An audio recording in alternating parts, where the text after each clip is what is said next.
Hey, this is David. Star Wars. Nothing but Star Wars. Nothing but Star Wars is what we do. Shit. I'm not singing anymore. This is terrible. Oh, man. Everybody just turned the podcast off, Josh. I don't think so. So let me tell you about my anus. Because we're going to talk about something very important. Your Non-spoiler. Whoa. Non-spoiler anus. We're not going to spoil the anus. This is the non-spoiler section of Star Wars. I gotta be honest, it feels kind of weird because I've been looking forward to this movie for so long, like counting down the days.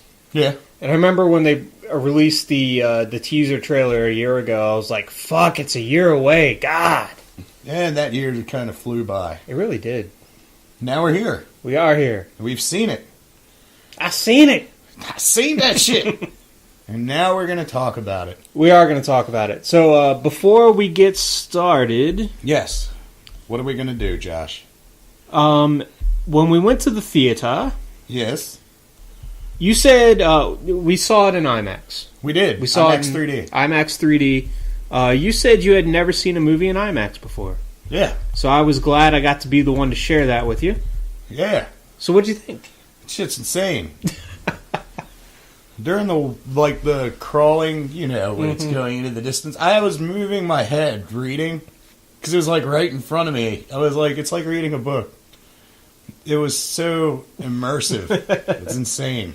Yeah, that's the theater that I saw Pacific Rim in. That's awesome. Yeah, it was good time. So when Star Wars was coming out, I was like, I know exactly where I'm going. IMAX 3D, fucking right. Dude, when we went to go see this movie, there was this guy. He was a wider gentleman. I wasn't going to bring that up. I can't. I would have laughed if it was even a skinny person or anything. But the dude ate shit, and his fucking drink, and his food, and his candy went flying everywhere, and he spilled it on the guy in front of him. And I'm an asshole, and anybody falling is going to make me laugh. I felt terrible, and the reason I didn't laugh out loud was the fact it was a bigger guy. I didn't want him to feel embarrassed. But man... Yeah, I'm sure he was embarrassed enough. He ate shit. Right there. And... Yeah, my first reaction was, oh, that's not good, and then I went to get up, and one of the guys in his row got up to help him. And your reaction was, I really want to laugh right now, but I can't. Dude... like I said, it was already embarrassing enough for him, but man, that was great. I don't know why, but I laugh at people's pain. I'm a supporter of Fail Blog. Yeah. I love to watch those videos of people doing dumb shit and screwing up. Well, yeah, anytime somebody fucks up parkour, that's hilarious. They deserve it. Yeah. Because it's parkour. Unless you're in a movie. Because they did a great job in Casino Royale with parkour. All right. But yeah, that's the first thing we saw going to that movie was a guy ate shit. Yeah, I remember during the movie there was a part where you see, it's not a Star Destroyer, but you see something flying towards the screen and you were like, it's going to poke me in the face. Yeah, dude, get it out of here. It felt like it was right in front of my eyeball. I couldn't get it away. Yeah, I love IMAX. I started swatting at it too. I was like, get out of here. So let's start off with the cast. Yes. I thought the cast was great. I can't say there's anybody in the cast I didn't like. I can put it that way. Maybe, sort of. Maybe one complaint. I'll say maybe one. I'll save it for spoiler. Okay, that's fine. All right. I thought overall the cast was great. So all the people, all the racist people that was like, you can't have a black stormtrooper. I couldn't believe that was a thing. Fuck you. John Boyega fucking killed it. Hell yeah. He did great. He was probably... I don't want to say he was the best character. I'll save that for spoilers. But he was definitely the funniest. Oh, dude, he was making me laugh left and right. Yeah. Just the random bursts of excitement he has as a character. Yeah. It was so great. And it was so weird, watching you humanize a stormtrooper. Yeah, it really was. Because stormtrooper, the closest to humanizing you got is in A New Hope when he hit his head on the fucking door. That's the only thing I can think of. That's true. So that was awesome. He did a great job.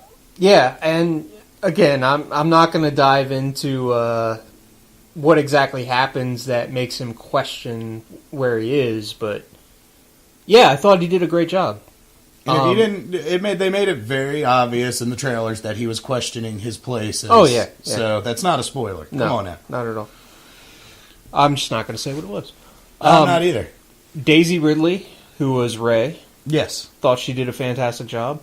she did as well. She is an unknown actor. I've sure as fucking never heard of her before, but I can bet you she's going to be everywhere after this. She did fucking great, and she's got at least 2 more movies to come out. Mm-hmm. Well, you never know what they're going to do.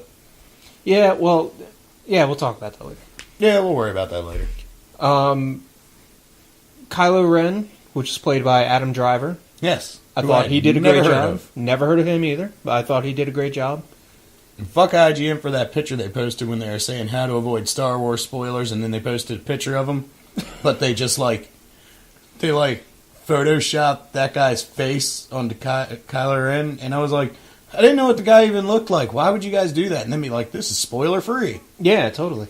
I'm like, you guys are fuckers. And then Oscar Isaac as Poe Dameron, which that was another one that he I would say he's the most like, if you're going to say somebody's a Han Solo of the movie, he's probably the most like Han Solo. He's kind of like, he's the best pilot in the galaxy, which we already know from, the trailers and shit. He's the best pilot in the galaxy, and he has that like swagger about him, but it's not like cockiness. Yeah. It's very hard to explain, but it's like, yes, he's the best pilot in the galaxy, and he knows that. And he's a hardened pilot, and he just cracks a joke once in a while. Yeah. He has no problem being like, well, I guess that went to shit.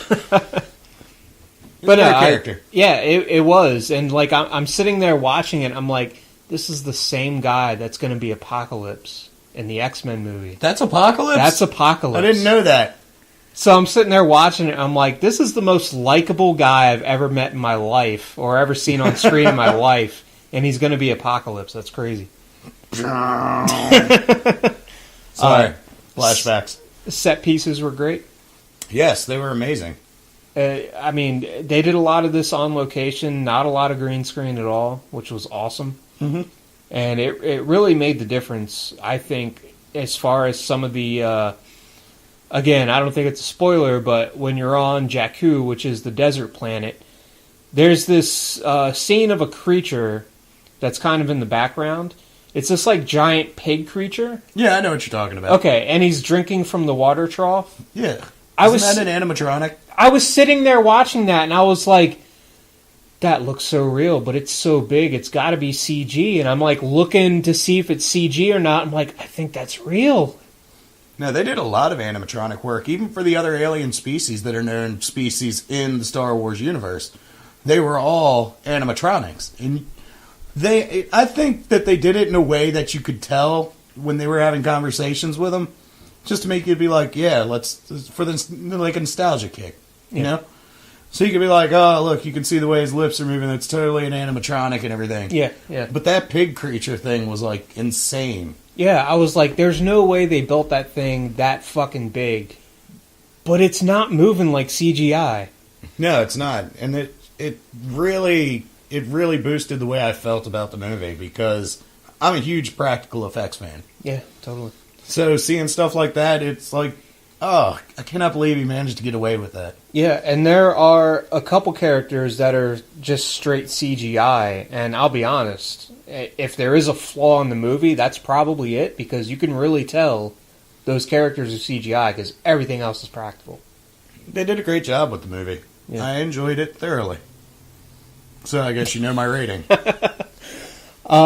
Score was great, of course. Score was done by John Williams. That shit brought the feels, man. Absolutely. It was awesome to see the old characters in there again. Oh, yeah, definitely. It's, of course, something everybody wanted. It was definitely a fan service thing as well as a moving the story forward thing. It was. I think the big concern about it was like, well, how involved are they going to be in the story? Are they just going to be shoehorned in there? And B, are they going to be excited about being back in a Star Wars after 30 years and countless, Comic-Con conventions and all this shit? Yeah.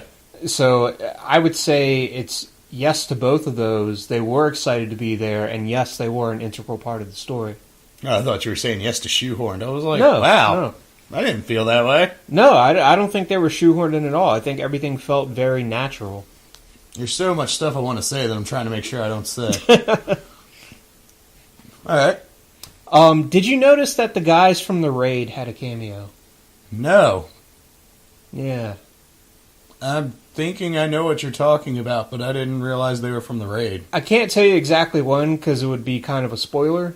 So, but yeah, the guy who plays Rama. Yeah. The guy who plays Mad Dog.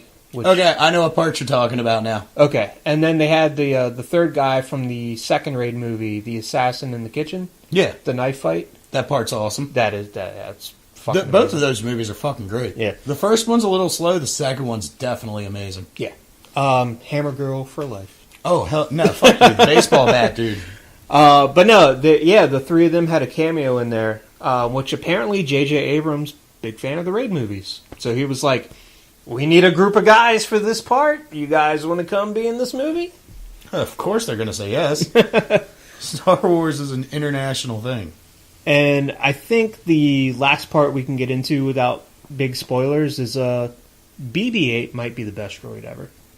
He's pretty fucking... I wasn't exactly sure about him at first when you were watching him, and I was just like... he's just so... It just felt forced. Like they were trying to build a new droid just for you to be like, I love this droid. It felt like, if I would say any part of that movie felt like a new Jar Jar Binks at first, I was like, it's BB-8. I was like, he's getting on my nerves a little. But then as the movie played, he doesn't have stupid lines. Yeah. And he was just pretty fucking cool. Yeah. And of course, I can't even say that, I don't think. I was going to say what won me over on him. And then I was like, you know what? I can't say it.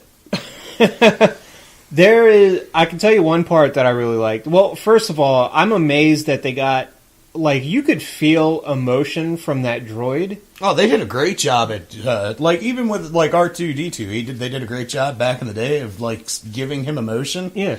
With BB-8, the way he moves, his characteristics, Exactly. They did so good with it.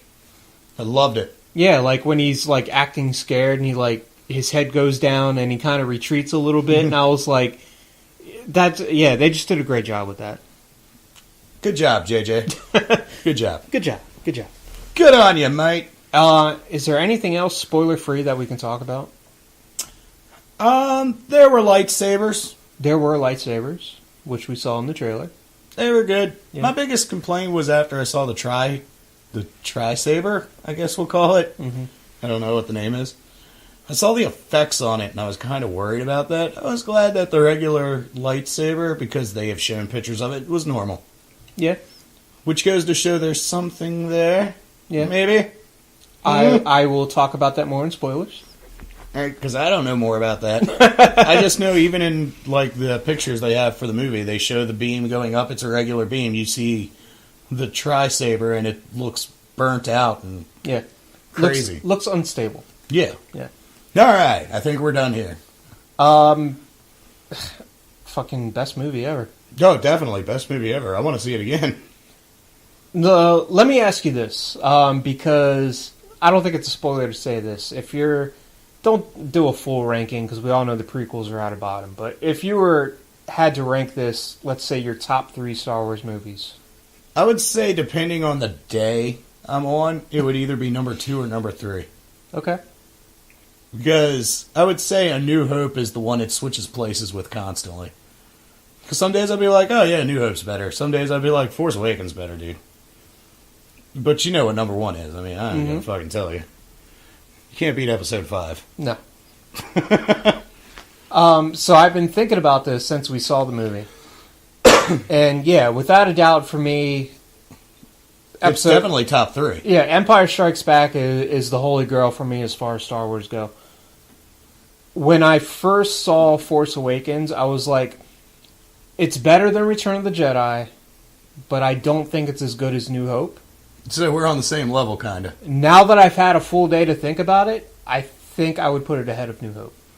Like I said, I think it all depends on the kind of mood or day I'm having. Because I can see right now, I'd definitely say, yeah, definitely better than New Hope. It'd be number 2. But going down the road as time goes on, I'd be like, dude, it's the classic. You can't fuck with it. It's the original. I could be like, that's why it's number 2 instead of number 3. But like I said, it's no denying it's top 3. Yeah, and everybody's fear of, is it going to be another, fucking Star Trek? Yeah, another prequel? Is it going to be like that same vein? I can tell you with absolute certainty, it's a million times better than the prequels. Oh, the prequels are definitely not even in the top 6. No. And this is, when I say top 6, I'm just imagining episode 8 and episode 9 already being a part of this. Right. So think about it that way. The originals, the only one that might get on is episode 3. And it depends on if J.J. Abrams fucks up somehow really, really, really bad. Because if this episode is any indicator, I'm fucking stoked. Yeah. I can't wait. Yeah. So, we'll leave it at that. We'll All move right. along. We'll take our break. It's best movie ever. Go see it if you haven't seen it. And so, yeah. coming up soon is going to be an insert. Is it going to be before the music, or it should be before the music? Before, yeah. Soon coming up, here's your timestamp. There's your timestamp. I hope you listen to this when I do that. But, yeah, we're going to take our break. We're going to move along. I'm going to give a little buffer talk here now just to give you some space. And then we're going to come back and we are going to fuck this up for you if you haven't seen it.